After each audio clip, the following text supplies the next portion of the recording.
اعوذ باللہ من الشیطان الرجیم بسم اللہ الرحمن الرحیم۔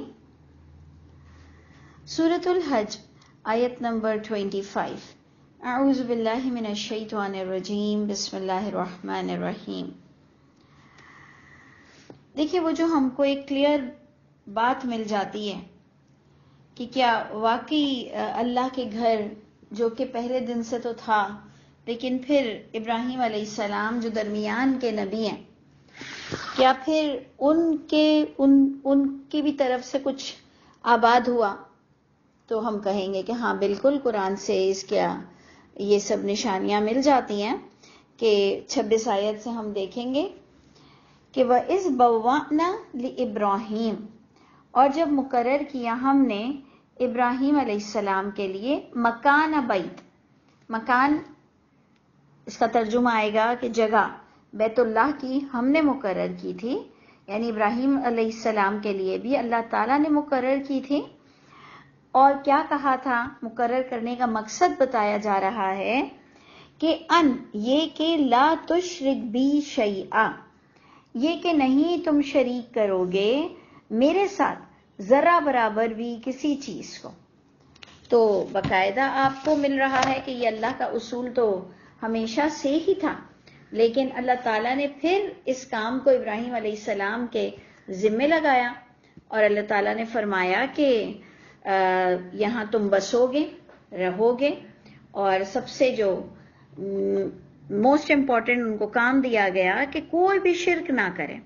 اسی لیے ہمیں وہ بات پھر سمجھ آ جاتی ہے کہ جب محمد صلی اللہ علیہ وسلم ایڈمنسٹریٹر ہوئے تو پھر انہوں نے جو 4 مہینے کا وقت دیا، جبکہ مسلمان دوسرے ملکوں میں بھی بہت چیزیں کیپچر کر چکے تھے، بہت ملکوں میں بھی پھر ان کا تسلط ہو گیا تھا مسلمانوں کا، لیکن ایک صرف جو بیت اللہ تھا یہ اسپیشلی مقرر کیا گیا کہ یہاں پر تو شرک نہیں ہو سکتا۔ دوسرے تمام ملکوں میں بھی مسلمانوں ہی کا حدہ تھا، لیکن وہاں پر دوسرے دین کی پریچنگ کی اجازتیں تھی، فریڈم تھی، ان کے مندر، ان کے چرچ، ان کے یہودیوں کے جو بھی عبادت خانے وہ دوسرے ملکوں میں بنائے جا سکتے تھے، لیکن اسپیشلی بیت اللہ میں، بیت اللہ کے آس پاس، بیت اللہ جس مکے میں تھا جو کہ قرآن سے ثابت ہو رہا ہے، وہاں پر آپ شرک نہیں کر سکتے ہو۔ تو ٹھیک ہے، ادھر جو ہمیں چیزیں ملتی ہیں تو تصدیق کے لیے اور ہمارے اپنے بھی سیٹسفیکشن کے لیے بہت بہترین ہے، اس لیے آپ بھی سیٹسفائی رہو، اور آپ خود بھی دیکھو کہ اللہ نے جبکہ پہلا گھر بیت اللہ ہی بنایا تھا، مقرر کیا تھا، لیکن ابراہیم علیہ السلام سے وہ دوبارہ ریفریش ہوا، اور پھر اللہ فرماتے ہیں کہ تم نے کیا کرنا ہے اے ابراہیم کہ کوئی بھی یہاں پر شرک نہ کرے میرے ساتھ ذرہ برابر بھی۔ اور کیا ہے نبی کی ذمہ داری، جو ہم سب کی بھی ذمہ داری ہوگی، کہ وَطَهِّرْ بَيْتِي، اور پاکیزہ رکھنا میرے گھر کو، لِلطَّائِفِينَ وَالْقَائِمِينَ وَالرُّكَّعِ وَالسُّجُودِ، یعنی یہ 4 ٹرمنالوجی بھی ہم کو مل جاتی ہے کہ کیا حرم میں، کیونکہ جب ہم بہت پریکٹیکل ہو جاتے ہیں نا کہ قرآن میں یہ بھی نہیں، قرآن میں وہ بھی نہیں، قرآن سے یہ بھی ثابت نہیں ہو رہا، تو پھر ایک دم سے دماغ ٹھنکتا ہے کہ کیا یہ طواف کر رہے ہیں یہ صحیح ہے؟ تو ہمیں قرآن سے الحمدللہ سیٹسفیکشن ملتی ہے، کیونکہ دیکھیں جب انسان بہت پریکٹیکلی اور بہت اچھی طرح سے ہر چیز کو تدبر کرتا ہے تو پھر وہ سب کو، ہر چیز کو دیکھتا ہے۔ تو اس لیے میں آپ سے کہہ رہی ہوں، بہت امپورٹنٹ پوائنٹ ہے، آپ کے اور میرے، آپ کو اپنے آپ کو سیٹسفائی کرنا سب سے بڑی چیز ہے کہ کیا واقعی اللہ کے گھر کا طواف جائز ہے؟ تو ہم کہتے ہیں ہاں جی، قرآن سے بالکل مل رہا ہے کہ میرے گھر کو صاف رکھنا، پاک رکھنا۔ اچھا، اب یہ پاک صاف رکھنا، طاہر کا ہم 2 معنی لیں گے۔ میرے نزدیک اس کے 2 معنی ہوں گے کہ ایک تو لٹرلی صاف رکھنا، کہ دیکھیں وہاں پر پانی گرا ہوا، کسی کی استغفر اللہ پوٹی نکل گئی، کسی نے الٹی کر دیا، کوئی تھوک پھینک دیتا ہے، کوئی بلغم پھینک دیتا ہے، کسی کا کسی وجہ سے خون نکل رہا ہوتا ہے، میلا کچیلا وغیرہ ہو رہا ہوتا ہے، تو آپ کو چاہیے کہ وہاں اتنے سارے سرورز ہیں اور اتنے کام کرنے والے ہیں، اور اگر کوئی بچے نے الٹی کی ہے یا کسی بزرگ کی پوٹی نکل گئی ہے تو آپ کو چاہیے کہ قرآن کے جو شیلفز ہیں اس کو لٹرل وے میں بھی صاف رکھنے کا حکم آ رہا ہے، کیونکہ عبادت خانہ ہے، ہم گھروں کو صاف رکھتے ہیں، گھروں کی سیڑھیوں کو صاف رکھتے ہیں، گھروں کے باہر تک ہم صفائی کا اہتمام کرتے ہیں. تو ایک لٹرل انداز میں صفائی کا اہتمام رکھو گے اور ایک بتوں کی نحوست اور ان کی ناپاکی سے بھی اس گھر کو پاک رکھو گے.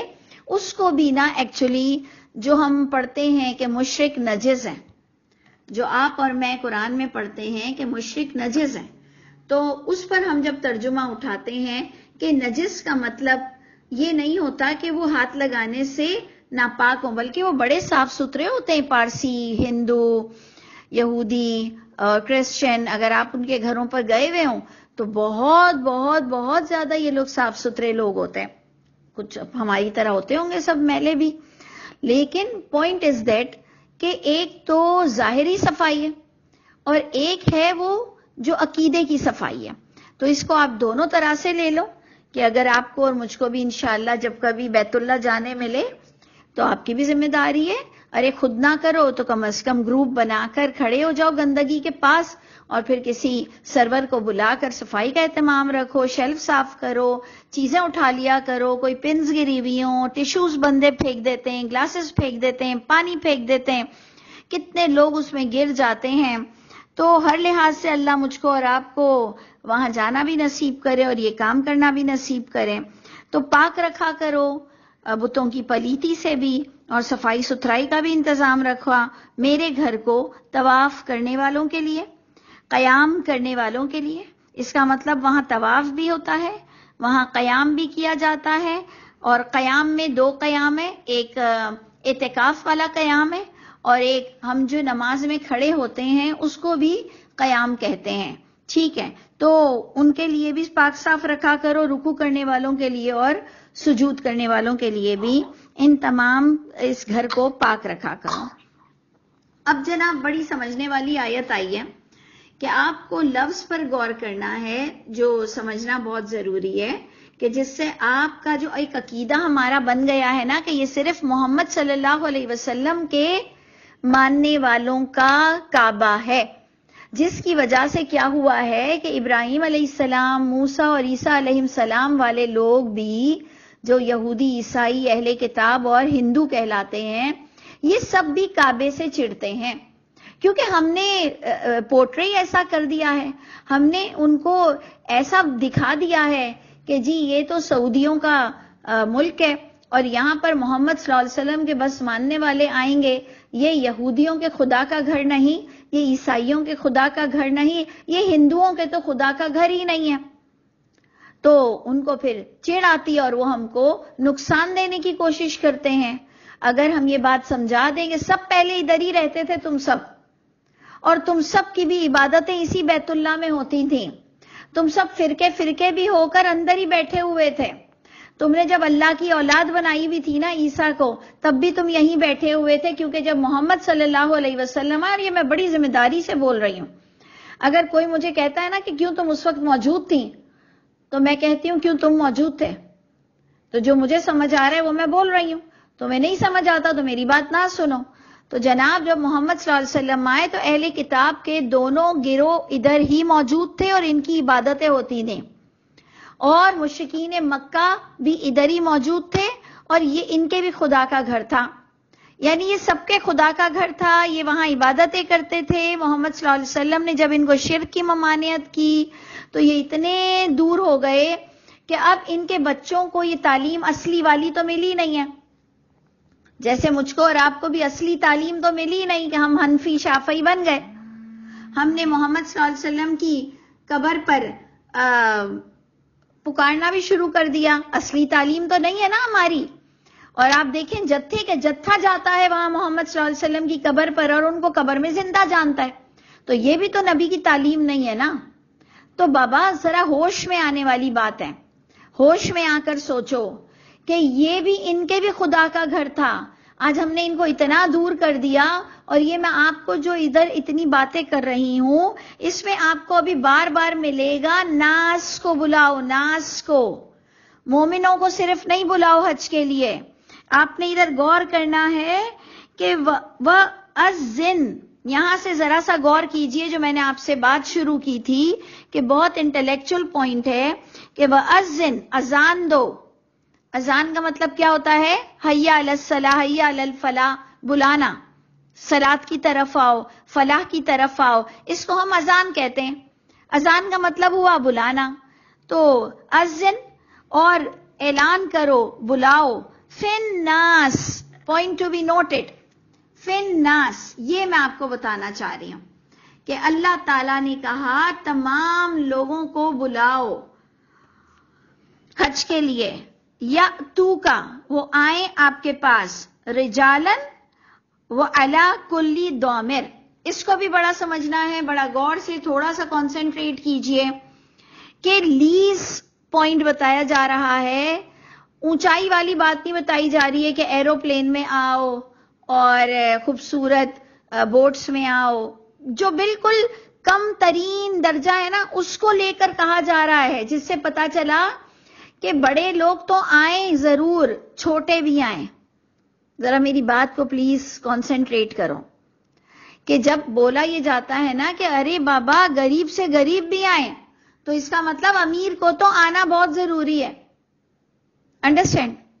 امیر کو تو آنا ہی آنا ہے، پیسے والوں کو اور ساؤنڈ پبلک کو تو آنا ہی آنا ہے. جب بتایا یہ جائے نا کہ غریب بھی آئیں، تو اس غریب میں کیا ٹرمنالوجی یوز ہو رہی ہے کہ یا تو کا رجالن، پیدل آؤ، او علی کلی ضامر، دبلی پتلی اونٹوں پر بھی آؤ. مریل، ہم لوگ کہتے ہیں نا مریل، کیا بولتے ہیں، بالکل ہی تھکی ہوئی، اونٹوں پر بھی آؤ. اب آپ نے دیکھیں تدبر کی یہ کلاس ہے. میں آپ کو بار بار کہتی ہوں یہ ختم القرآن کی کلاس نہیں ہے.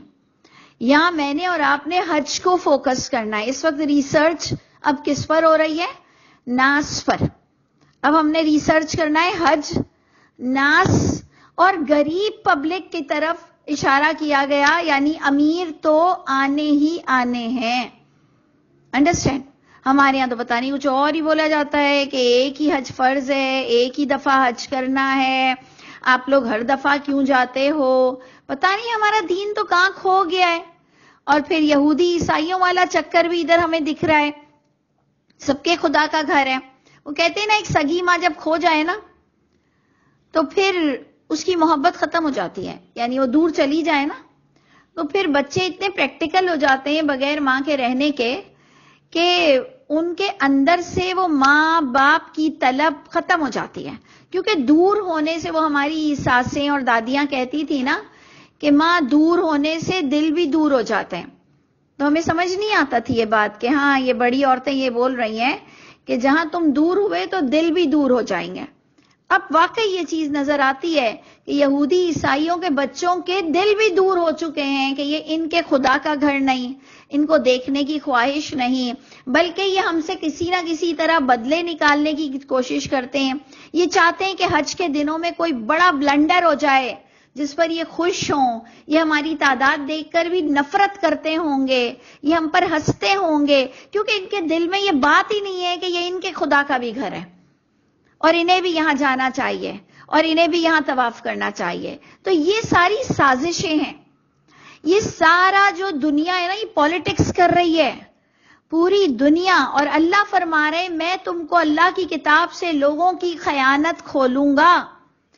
لیکن کن پر خیانتیں کھلیں گی؟ جو اللہ کے بارے میں خیانت کرتے تھے. یجادل فی اللہ، آپ کا ٹاپک کیا ہے سورہ حج کا؟ جدال کرنا اللہ کے معاملے میں بغیر علم کے. تو اللہ تعالیٰ آپ پر اور مجھ پر اتنی ساری باتیں کھول دیتے ہیں کہ ہم حیران ہوتے ہیں کہ یا اللہ، جو میں نے کبھی سوچا بھی نہیں تھا اتنا پالیٹکس میں پڑھنے کا، مجھ پر ہر بات کیسے کھل رہی ہے اللہ آپ کی کتاب کی رحمت سے، کہ کیسے سب دور ہو چکے ہیں کہ آج یہ ہم سے چڑھتے ہیں ادھر آنے پر. ہمارے اپنے والے چڑھتے ہیں ہم ادھر زیادہ جاتے ہیں تو کہتے ہیں جی ہر سال کیوں جاتے ہو، اور جی کیا جانا ضروری ہے. اور پھر یہ شوشہ بنا دیتے ہیں کہ رسول اللہ نے ایک ہی حج کیا اور ایک ہی حج فرض ہے. اور پھر ہسٹری تمہاری بتاتی ہے کہ صحابہ کرام ہر سال حج کرنے آتے تھے. پھر تمہاری کتابیں بتاتی ہیں امہات المومنین ہر سال حج کرتی نہیں. تو تم خود ہی اتنے کنفیوز ہو اپنی وہ کتابوں کو لے کر کہ اللہ کی کتاب سے تم نے ہاتھ دھو بیٹھے ہو. تو اس لیے ناس پر غور کیجئے. ہماری ریسرچ اس وقت حج، ناس اور دبلی پتلی اونٹوں پر آؤ یا پیدل آؤ، اتنا حکم دیا گیا حج کرنے کا. یاتین من کل فج عمیق، جو چلے آ رہے ہیں وہ آئیں، دور دراز راستوں سے بھی آئیں. Point to be noted. سب پہ سرکل کرو، ناس پہ سرکل کرو، حج پہ سرکل کرو، رجالن او علی کل دامر پہ سرکل کرو، یا تین پہ سرکل کرو کہ آئیں آئیں، بالکل آئیں، دور دراز سے بھی آئیں، یعنی اوورسیز سے بھی آئیں. دیکھ رہے ہیں آپ، یہ میں نہیں بول رہی، یہ اللہ کی کتاب بتا رہی ہے. تو اس لیے خدا کا واسطہ رسپیکٹ کرو جو وہاں جاتا ہے. ان کو مت اپنی لاجک چلاؤ کہ جی کسی کی چھت بنا دو تو کسی کی بیٹیوں کی شادی کر دو. جو اس سال حج پہ نہیں گیا، ہم نے کیا دے دیا اللہ کے راستے میں؟ چٹکی برابر دیا. جو جتنا ہم حج پر خرچ کرنے والے تھے ہم نے بھی دیا، تھوڑا بہت دیا، چٹکی برابر دے دیا. پورے پیسے نہیں دیے ہم نے کسی کو اللہ کے راستے میں.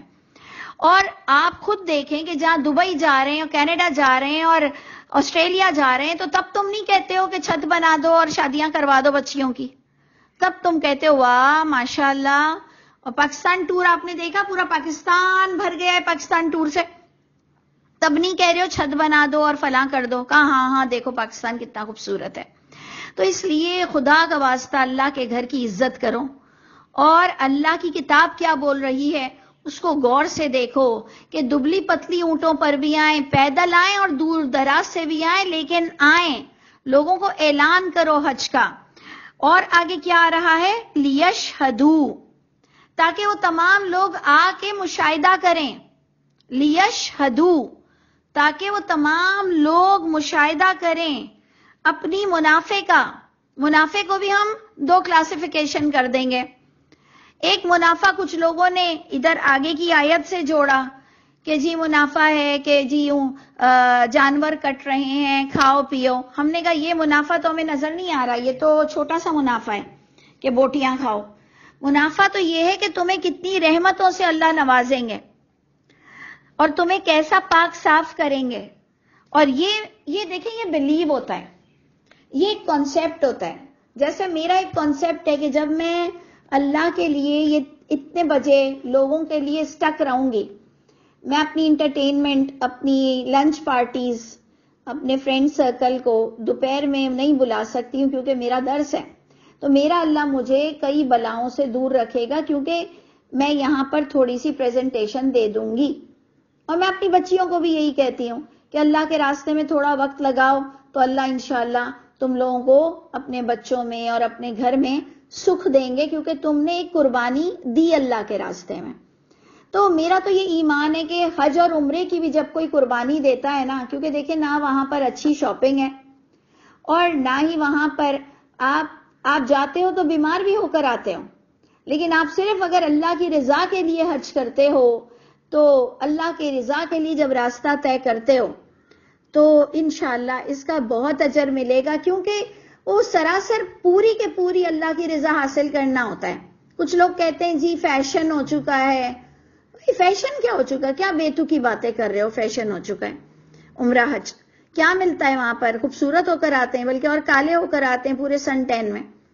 تو اس لیے آپ غور کیجئے کہ یہ اللہ کے راستے کا سفر طے کرنا، اس کے لیے پیسہ جمع کرنا، وہاں جا کر طواف کرنا، اپنے آپ کو پاک صاف کرنا، اللہ سے لو لگانا اور حج کے مقرر دنوں میں اللہ کا ہو جانا، یہ بہت بڑی رحمت اور برکتیں ہیں. اللہ تعالی ہم سب کو توفیق عطا فرما دے. تو یہ ساری چیزیں اللہ تعالی خیر کے ساتھ ہم سب کی قبول فرما لے. کسی نے کوئی میسج بھیجا ہے؟ ٹھیک. اینی وے، تو ہم ادھر بات کر رہے تھے کہ دیکھیں آج آپ کی کلاس ہے اور آپ نے بہت غور سے کرنا ہے کہ لیشہدوا منافع، تاکہ وہ مشاہدہ کریں اپنے منافع کا کہ اللہ کی رحمت سے ان کو اسپرچول لیول پر کتنا فائدہ نصیب ہوتا ہے، ان کی زندگیوں میں کتنی برکت اور رحمت آتی ہے. وَيَذْكُرُوا اسْمَ اللَّهِ، اور تاکہ وہ یاد کریں نام اللہ کا فی ایام معلومات. یہ بھی بڑا انٹلیکچول پوائنٹ ہے، یہ بھی بڑا تدبر کا معاملہ ہے کہ یاد کریں نام اللہ کا فی ایام معلومات، مقرر دنوں میں اور خاص دنوں میں، معلوم دنوں میں. ٹھیک ہے، اب اللہ کا تو ذکر ہمیں ہمیشہ کرنا ہے. یہاں جو انٹلیکچوئل پوائنٹ بنتا ہے کہ جو ہم نے کہا حج، ناس اور دبلی پتلی اونٹوں پہ آؤ اور دور دراز سے آؤ، تو ففتھ پوائنٹ ہمارا اور منافع دیکھیں آج ہمارے پاس کتنے پوائنٹس نکلے ہیں. تو اب جو یاد کرو اللہ کا نام معلوم دنوں میں، مقرر دنوں میں، تو اللہ کو تو ہم نے سدا یاد کرنا ہے. اس وقت بھی تو ہم یہی کام کر رہے ہیں کہ ہم اللہ کے نام کو یاد کر رہے ہیں، ہم اللہ کی کتاب سے نصیحت لے رہے ہیں، ذکر ہم اس وقت ذکر کر رہے ہیں. لیکن اس سے پتا چلا ہم یہ ڈفرنس رکھیں گے، ہم اس میں اور اپنے روزمرہ کے ذکر میں یہ ڈفرنس رکھیں گے کہ جو حج کی بات ہو رہی ہے تو حج میں خاص عبادت ہی عبادت نظر آ رہی ہے، اور اللہ کہہ رہے ہیں کہ یہ خاص اللہ کے ذکر کے دن ہیں. جیسے رمضان کی راتیں صرف وہ 5 تاک راتیں نہیں ہیں ذکر کے. جیسے قرآن سے پتہ چل رہا ہے کہ تم عورتوں سے ریلیشن کر سکتے ہو راتوں میں، لیکن اعتکاف میں جب ہو تو پھر تم رات کا ریلیشن بھی اپنی بیویوں سے نہیں کر سکتے ہو. تو پتہ چلا کہ وہ بھی کوئی اسپیشل نائٹس ہیں، کوئی اسپیشل عبادت کے دن ہیں جس میں ہم مسجد میں یا کفون فی المساجد، تو ادھر بھی ہمیں کلیئر ہوتا ہے کہ یار ویسے تو گھر سونے کی جگہ ہے، میاں بیوی ایک ساتھ میں گھر میں ہوتے ہیں، لیکن یا کفون فی المساجد کہ وہ جب اعتکاف کریں مسجد میں، تو اس سے پتہ چلا کہ اسپیسیفک ہولی ڈیز ہیں، ہولی نائٹس ہیں. اسی طرح حج کو ہم کہیں گے کہ ہاں قرآن سے ثابت ہو رہا ہے کہ وہ ہولی نائٹس اینڈ ڈیز ہیں. پورا کلیئر ثابت ہو رہا ہے کیونکہ اللہ کا ذکر تو ہمیشہ کرنا ہے، اٹھتے بیٹھتے کروٹوں پہ. لیکن جب کوئی بات ایسی خاص کہی جائے تو اس لیے میں آپ سے کہہ رہی ہوں کہ یہ بھی سمجھنے والا معاملہ ہے کہ فی ایام معلومات، ادھر آپ نے ہائی لائٹ کرنا ہے اس کو مارکر سے کہ خاص معلوم دنوں میں آپ کو اللہ کا کثرت سے ذکر کرنا ہے. علی ما رزقہم، اس پر بھی اللہ کا ذکر کرنا ہے جو رزق دیا ان کو. بہیمۃ الانعام، جو تمہیں چوپائے مویشی دیے اس کو بھی، ان جانوروں پر بھی جو بخشے ہیں اللہ نے انہیں مویشی کے طور پر. اب جناب جب مویشی کی بات آئی تو مویشی کی ہی بات آگے کنٹینیو ہو رہی ہے. فَكُلُوا مِنْهَا، تم ان کو جو حج کے دنوں میں تم کاٹتے ہو جانور، تو ایک دل میں بات آتی ہے نا کہ اس میں سے ہم کھا سکتے ہیں کہ نہیں. میں نے جیسے آپ سے کہا نا کہ آج کے سبق میں ہمیں مل سکتا ہے کہ کیا واقعی طواف قرآن سے ثابت ہے، تو ہم کہتے ہیں ہاں ثابت ہے. کیا حج کرنا ضروری ہے، تو ہم کہتے ہیں لو ہر سال کرنے کا نظر آ رہا ہے، تو ایک سال کی کیا بات ہے بھائی. لکھا ہوا ہے کہ دبلی پتلی اونٹوں پر بھی آؤ، پیدل بھی آؤ، دور دراز سے بھی آؤ، آپ اس کی امپورٹنس کیسے ختم کر سکتے ہو. کہا اچھا، یعنی ہم کو ایک ایک چیز ہم ریئلائز کرتے گئے. پھر ہم نے کہا کہ کیا وہ جو جانور کاٹے جاتے ہیں کیا ہم کھا سکتے ہیں، تو ہم کہیں گے ہاں بالکل کھا سکتے ہیں، قرآن میں آ رہا ہے. اسی طرح آئے گا کہ کیا ان دنوں میں تجارت کر سکتے ہیں، یہ جو چائے بنا کے بیچتے ہیں، قیمہ کھانا، یہ جو البیگ، یہ سب جو کما رہے ہوتے ہیں ڈرائیور، تو ہم کہتے ہیں ہاں وہ بھی جائز ہے. قرآن نے یہ بھی ڈسکس کیا کہ جی ان دنوں میں تم اللہ کا فضل بھی تلاش کر سکتے ہو، لیکن پرائرٹی دو کہ تم حج کرنے آئے ہو. تو ہمیں ہر چیز ماشاءاللہ اللہ کی رحمت سے ہر چیز کا ایک آنسر مل جائے. میں بس چاہتی ہوں نہ میں بونگی ہوں نہ آپ بونگے ہو، کہ ہم ایک دوسرے کی شکلیں دیکھیں گے، اچھا مجھے نہیں پتا، میں نے نہیں سنا. ہم لوگ اتنے چلتے پھرتے قرآن ہو، ہم اتنے ماسٹر مائنڈ ہو کہ جیسے ہمارا بچہ بتا دیتا ہے کہ جی امی اس موبائل میں یہ نہیں آ سکتا، نہیں امی اس میں اتنی جی بی ہے اور اس میں اتنا فلاں ڈھماکہ ہے. چھوٹا بچہ بھی ہم اس سے پوچھتے ہیں بیٹا ذرا دیکھو تو یہ کیوں اسٹک ہو گیا. تو وہ کیسے ماسٹر مائنڈ ہوتا ہے. بالکل اللہ کرے کہ میں اور آپ، ہمارے چھوٹے بچے بھی قرآن میں اتنے ماسٹر مائنڈ ہوں کہ وہ ہمیں ٹوک دیں کہ امی اس دن تو آپ نے بتایا تھا کہ آیت میں یوں ہے، تو پھر آج تو آپ ایسے بول رہی ہو. تو ہم اللہ کرے کہ ہمارے بچے اور ہمارے شوہر ایسے اچھے ہو جائیں کہ وہ ہم سے ڈسکس کریں اور ہمیں ایک خوشی محسوس ہو کہ کوئی بھی کنفیوز نہیں بیٹھا، اور انشاءاللہ وہ دن آئے گا کہ ممبر پر کوئی مولوی جھوٹ نہیں بول سکے گا انشاءاللہ تعالی، انشاءاللہ تعالی۔ تو جناب ادھر جو ہم نے اس کو بھی سالو کیا کہ مقرر دنوں میں اللہ کا نام لینے کا مطلب یہ ہے کہ یہ اسپیسیفک ہولی ڈیز ہیں، نہیں تو سارے ہی وقت اللہ کا نام لینے کے لیے ہیں۔ اچھا، اس کی ایک اور ایگزامپل دے دوں، جیسے میں نے آپ کو رمضان کی اعتکاف کی دی، اس کی ایک اور ایگزامپل یہ ہے کہ اللہ نے فرمایا کہ وہ لوگ جو سحر کے وقت استغفار کرتے ہیں، تو وہی بات آ گئی کہ کیوں، کیا سحر کے علاوہ استغفار نہیں کر سکتے؟ ہم کہتے ہیں کر سکتے ہیں، پورا دن کر سکتے ہیں استغفار، لیکن اللہ اس کو ایک خاص وقت بتا رہے ہیں جو تہجد کا وقت ہے، جو فجر سے تھوڑی دیر پہلے کا وقت ہے۔ تو صرف اللہ کی چاہت دیکھو، اللہ کی چاہت سنو کہ اللہ تعالیٰ آپ کو کیا بتا رہے ہیں کہ جو لوگ سحر کے وقت استغفار کرتے ہیں، نہیں تو اللہ نے پورے دن استغفار کی ممانعت نہیں کی ہے۔ تو بالکل اسی طرح معلوم دنوں میں تو اللہ کا ذکر کرنا ہے، وہ خاص دن ہے، لیکن اور دنوں میں بھی کرنا ہے۔ اور پھر یہاں پر انعام کی بات ہوئی، مویشیوں کی بات ہوئی، پھر کھانے کی بات ہوئی کہ ہاں کھا بھی سکتے ہو، جو حج کے لیے تم ان کو ذبح کرتے ہو، تو فَكُلُوا مِنْهَا، تم کھاؤ ان چوپایوں کے گوشت میں سے، وَأَطْعِمُوا، اور کھلاؤ بھی، بَائِسَ الْفَقِيرِ، کن کو؟ جو کہ بھوکے ہوں اور فقیر ہوں، فقراء ہوں، سب کو تم خود بھی کھا سکتے ہو اور غریبوں کو بھی کھلا سکتے ہو۔ اب پھر ایک اور انٹلیکچول پوائنٹ آ گیا، آپ کو جو لوگ اتنے بیچارے جاہل ہیں، میں بیچارہ ہی کہوں گی کہ اتنے بیچارے ہیں کہ ایک دم سے کہتے ہیں کہ حج کہاں لکھا ہے قرآن میں؟ اگر آپ صرف قرآن کو مانتی ہیں تو پھر حج کہاں ہے؟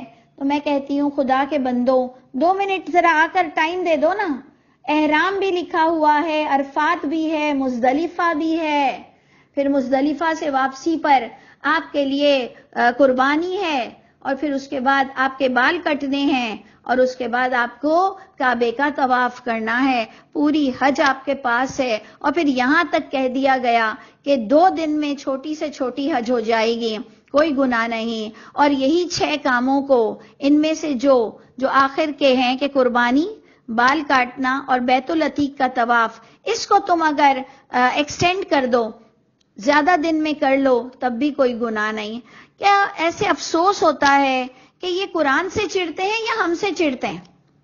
یہ مجھے سمجھ نہیں آتا ہے کہ یہ ہماری پرسنالٹی سے چڑھتے ہیں یا یہ ایکچولی قرآن سے چڑھتے ہیں، کہ جب ان کو کہا جائے کہ قرآن میں پورا حج موجود ہے تو آ کر بیٹھو نا، ذرا 2 منٹ ٹائم تو دو، سن تو لو، پورا حج قرآن میں لکھا ہوا ہے۔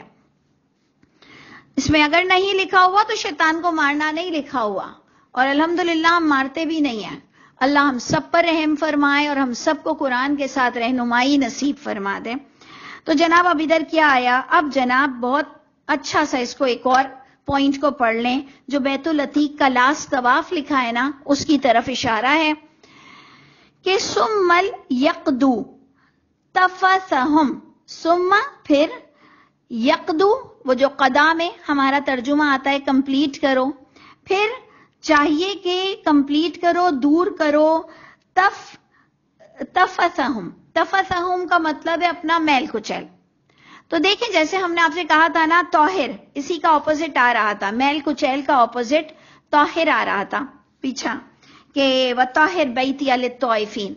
ہم نے آپ سے کہا تھا اس کے 2 کلاسیفیکیشن کر دو، ایک ظاہری صفائی اور ایک بتوں سے بچنے والی پلیتی سے اس کعبے کو دور رکھو۔ ادھر بھی آپ یہی 2 لے آؤ کہ اب جب تم نے انعام کو کاٹا ہے، انعام کے تم نے گوشت فقیروں کو بھی کھلائیں، کیونکہ اب کانٹیکسٹ جو لیٹسٹ بن رہا ہے کرنٹ، وہ انعام ہے۔ اور جب تم حج پر نکلے تھے احرام پہن کر، اب جب تم مویشی تک پہنچ چکے ہو، کیونکہ میں آپ کو پورا بتاؤں گی کہ احرام کہاں لکھا ہے، پھر عرفات کہاں سے شروع ہو رہا ہے، پھر مزدلفہ کہاں لکھا ہوا ہے، پھر کیسے آپ کو قربانی کرنی ہے، پھر آپ کو بال منڈوانے ہیں جب قربانی اپنی جگہ کو پہنچ جائے. تو اس وقت تک دیکھیں آپ نارملی بھی بال کٹوا کر آتے ہیں تو آپ نے سب سے پہلے بیٹھنا بھی نہیں ہوتا ہے کہیں پر. جہاں تک میں نے دیکھا ہے اپنے گھر میں کہ اگر کوئی بال کٹا کر بھی آتا ہے تو کوئی صوفہ پر کرسی پر بھی بیٹھنا پسند نہیں کرتا اور کہتا ہے میں پہلے شاور لے لوں. تو آپ خود دیکھ لو کہ جب قربانی ہے اور قرآن سے بال کاٹنے کا ذکر ہے تو فوراً شاور لینے کا ادھر ذکر آ رہا ہے. غور کیجئے کہ پھر چاہیے کہ دور کرو اپنا میل کچیل، کیونکہ تم قربانی کر آئے ہو، تم بال کٹا کر آئے ہو تو تم نے اپنا میل کچیل دور کرنا ہے. وَلْيُوفُوا، اور چاہیے کہ وفا کرو، پوری کرو، نذورہم، اپنی نظروں کو، وَلْيَطَّوَّفُوا، اور چاہیے کہ طواف کرو، بالبیت العتیق، اس پرانے گھر کا، اس برگزیدہ گھر کا طواف کرو. اور یہ آپ کو باقاعدہ پریکٹیکلی نظر آتا ہے قرآن سے کہ آپ کا حج طواف زیارہ سے اینڈ ہوتا ہے. طواف زیارہ سے پہلے آپ نے قربانی کرائی ہوتی ہے اور آپ نے بال کٹائے ہوتے ہیں، پھر سب نہا دھو کر اور آخری طواف زیارہ کر کے اپنے حج سے فارغ ہوتے ہیں. تو اللہ تعالیٰ مجھ کو اور آپ کو اللہ کی کتاب والا حج کرنا نصیب فرمائے، اور اللہ تعالیٰ ہم سب کی ہر گمراہی اور برائیوں کو دور کرے.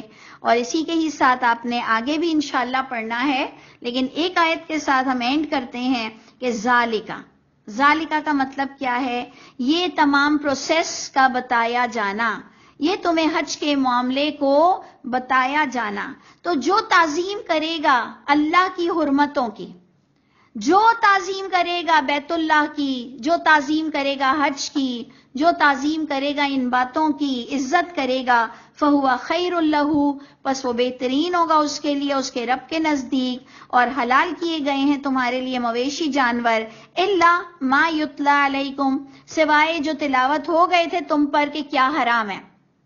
اللہ فرما رہے الا، سوائے جو تلاوت ہو گیا تھا کہ کون سا مویشی، کون سے 4 پیر والا تم نہیں کھا سکتے ہو.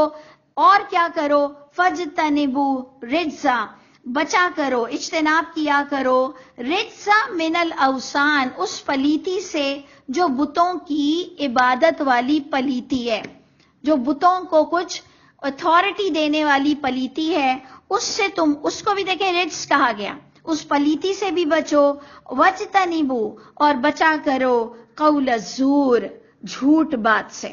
تو آج اگر میں اور آپ بتوں کی پلیتی سے تو بچ چکے ہیں الحمدللہ، لیکن ہم اپنی جھوٹی باتوں کو بھی اللہ کرے کور کر لیں اور اللہ کی کتاب تک ہم اپنی رائے قائم رکھیں اور اللہ کی کتاب تک ہم اللہ رسول کی باتیں کریں.